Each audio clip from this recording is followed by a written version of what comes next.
Welcome back, everyone. Dr. Perry Bush with us from Bluffton University. He's given us a closer look and insight into the situation in Ukraine.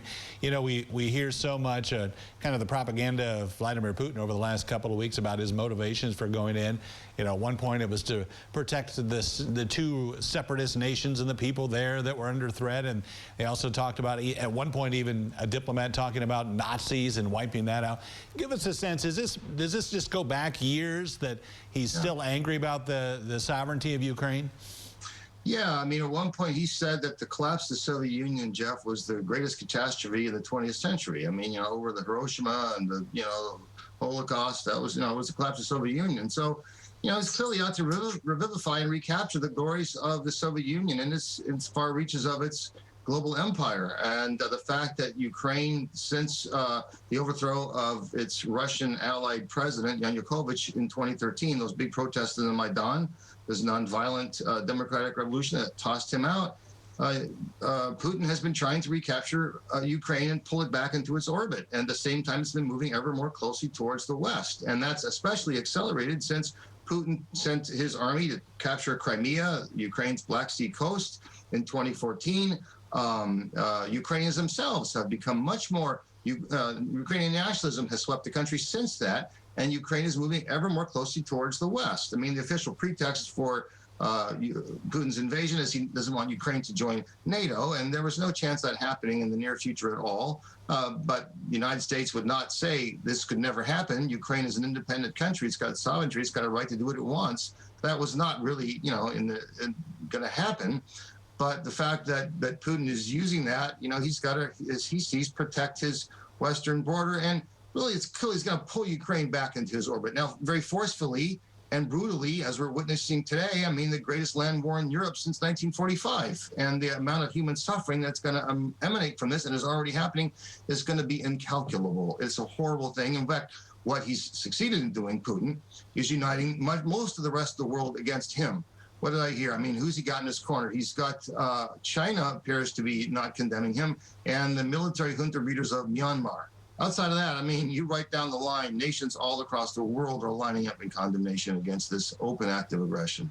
Yeah, you mentioned the humanitarian crisis that obviously is already, we're seeing signs of that, and refugees pouring in and out. Could touch on that and the thousands that will be impacted by this?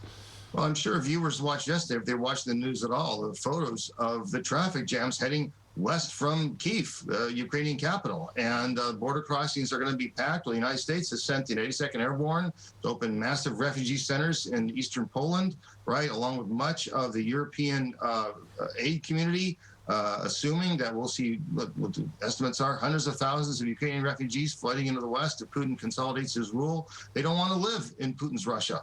All right. I mean, the other thing, that, of course, that was fascinating to watch yesterday is glimpses of street protests in major Russian cities against this war, and the protesters, of course, being nearly hustled away in security vans. I mean, that's freedom of expression in Putin's Russia, and that's not a model that most Ukrainians or most of us in the rest of the world really want to experience. So, yeah, the humanitarian suffering and crises will be overwhelming. It's destabilized the whole post-World War II European international order.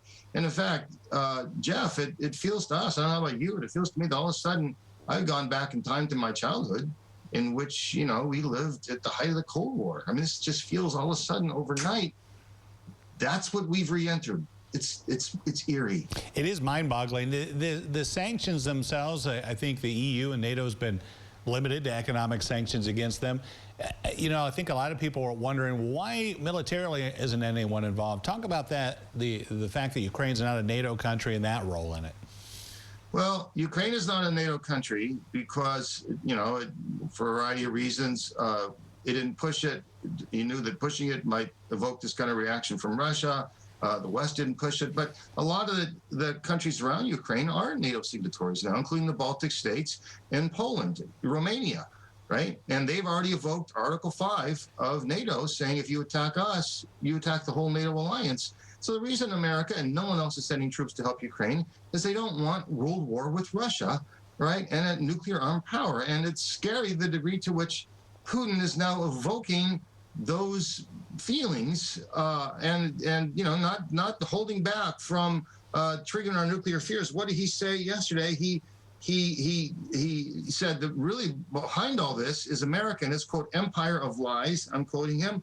And he threatened, quote, consequences you have never faced before in your history for anyone who tries to interfere with us. And he reminded the world that, quote, we are one of the most powerful nuclear states with certain advantage and several cutting-edge weapons. Now, he's making direct reference to his nuclear arsenal, saying, you know, okay, you want to mess with Ukraine? Well, this is where it could go.